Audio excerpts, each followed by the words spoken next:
aircraft. We will go down to Washington, D.C., pick up the presidential limousines, move them all around. This aircraft is doing a low-speed pass right now. Looking at it right now, it's doing 30 miles per hour. This aircraft weighs up to 585 pounds. Can everybody give these guys a big round?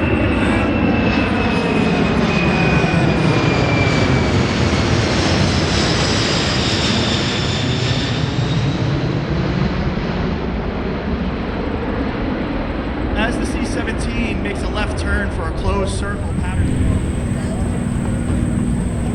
To give everybody an idea of the size of the cargo compartment that's inside this airplane, we can drive in 2 school buses side by side, maybe 1 Abrams tank, or even up to 3 Black Hawk helicopters. All right, they're going to get out of town here real quick, so if everybody could just give them one more wave, they're looking down at us. Appreciate you guys.